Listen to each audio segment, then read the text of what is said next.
دا دغه انسانانو تسبیح قولی یا تسبیح فعلی کوي پیریانو فرشتي تک کرنګي ولیکن مرغان وغیرہ دوی چې د الله جل جلاله تسبیحات وایي هغه ته ویل کېږي تسبیح حالي یا تسبیح قهري.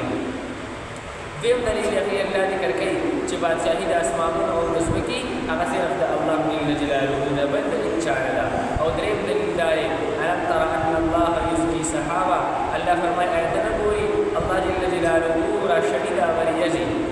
د اسمان د مختلفو اطرافو وریځ الله جل جلاله را غونډه کړي په خپل میانس کې یو ځای کې او بیا الله جل جلاله دا وریځ د یو د بل دلات کې را شپړستنه ورته جوړ شي او بیا به کمینی باران چې د مین زراوري کې مخلق باندې وينزل من السماء من جبال او بیا د وریځنا غلې راځي اب غلې داسې وی چې په